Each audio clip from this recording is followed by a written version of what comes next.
মাত্র শুরু করলাম। আমরা এখন চট্টগ্রাম রেলওয়ে প্রচুর ভিড়। আসসালামু আলাইকুম। আমরা ডড্ডা পপুলার উচ্চ বিদ্যালয় শিক্ষক পরিবার এই বছর একটা লম্বা ট্যুরের পরিকল্পনা করি।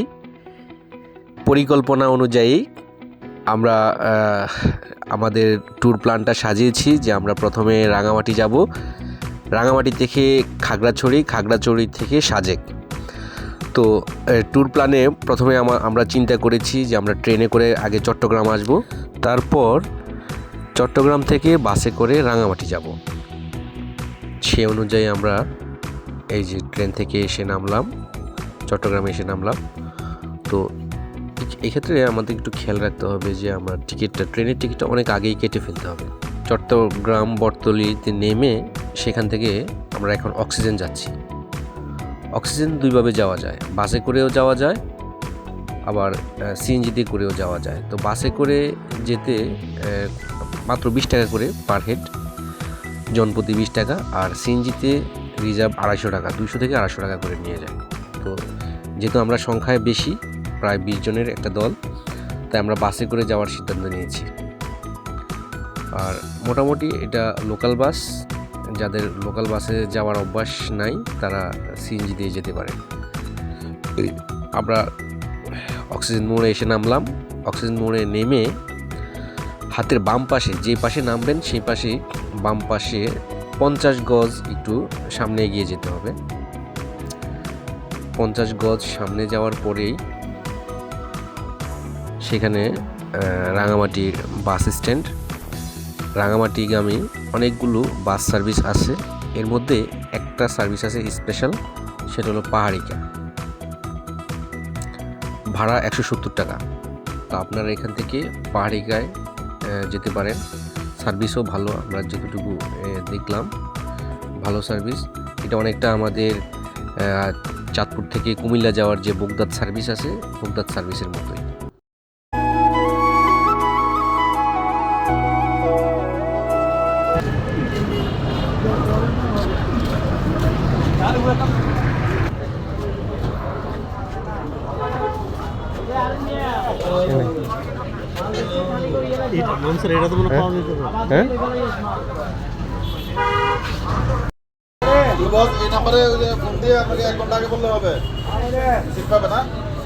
আমাদের দেশে পর্যটন মৌসুমটা শুরু হয় নভেম্বর থেকে ফেব্রুয়ারি মার্চ। এই 4 মাস হলো পিক সিজন। এই সিজনে প্রচণ্ড ভিড় থাকে। সেই ক্ষেত্রে প্রথম 2-1টা বাসে হয়তো সিট নাও পাওয়া যেতে পারে, এটা মেনে নিতে হবে। না, এই যে আমাদের গাড়ি ছেড়ে দিবে 50-এ, আর 10 মিনিট আছে, গাড়ি চলে আসছে। 5টা সিট পরে গিয়া হ্যাঁ, এখান থেকে বাথরুমে।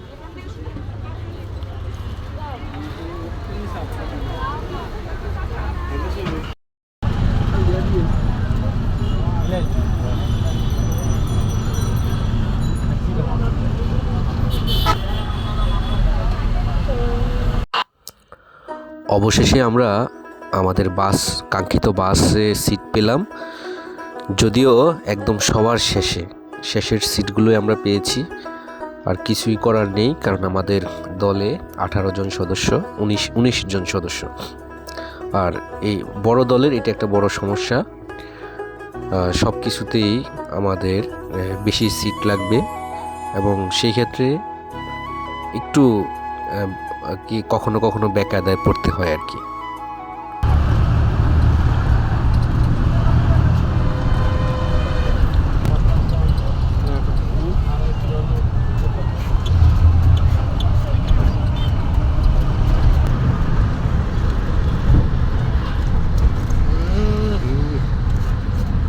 বাসে সবার পিছনে আমি আর আমাদের হুজুর সালাম ভাই, আমরা 3 জন বসলাম। হেলে দুলে আমরা আস্তে সামনে এগোতে থাকলাম। সালাম ভাই সিটে বসেই চমৎকার একটা ঘুম দিয়েছে, কিন্তু আমাদের দুজনের চোখে পথে যাওয়ার পথে পথে কিছুক্ষণ পর পর আমরা কিন্তু চেকপোস্ট আছে, চেকপোস্টে গাড়ি থামিয়ে সেনাবাহিনীর দায়িত্বপ্রাপ্ত কর্মকর্তাদের সাথে ড্রাইভার সুপারভাইজার কথা বলে আবার চলতে শুরু করে।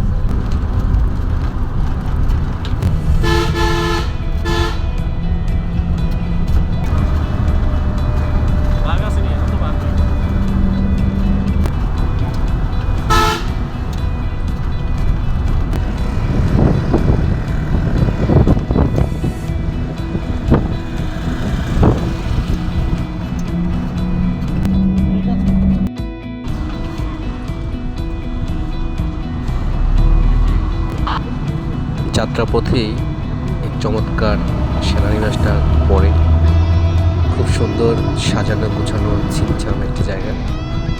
এখানেও কিছুক্ষণের জন্য দাঁড় করিয়েছে আমাদেরকে, তারপর সেই যথারীতি আবার চলতে শুরু করল।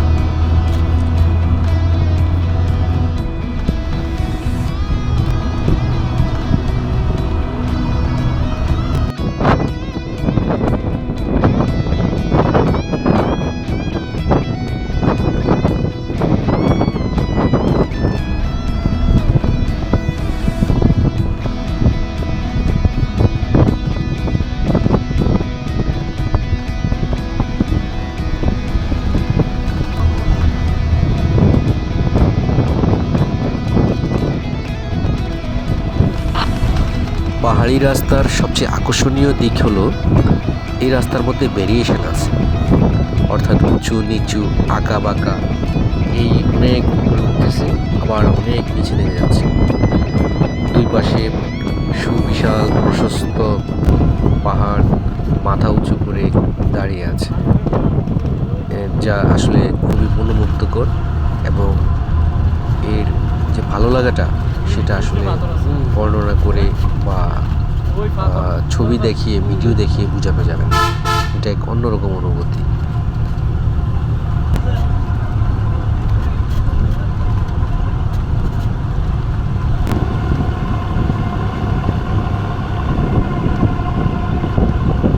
এভাবে পাহাড়ি রাস্তা ধরে চলতে চলতে কখন যে আপনি রাঙামাটি এসে পৌঁছে যাবেন টেরও পাবেন না।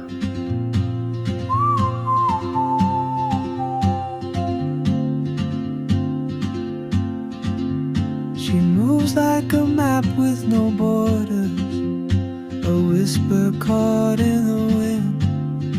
I see her boots at the corner cafe with a notebook and a grin. She's chasing skies I've never named while I stay in my lane. But something in the way she moves keeps pulling at my chain.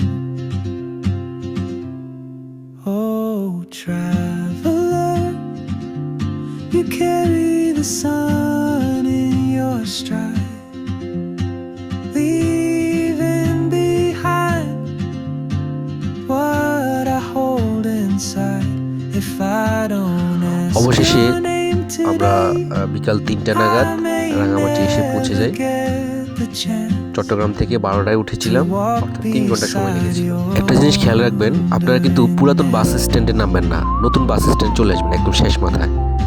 তো সেদিন এসে আপনারা room খুঁজবেন, খাওয়া দাওয়া করবেন, আর সন্ধ্যায় অবশ্যই আদিবাসী মার্কেট বনরূপা বাজারে যেতে ভুলবেন না। বনরূপা বাজার ঘুরে আমরা রেস্ট নিলাম এবং পরের দিন সকালে উঠে আমাদের কাপ্তাই অভিযান শুরু করলাম। ধন্যবাদ সবাইকে, আসসালামু আলাইকুম।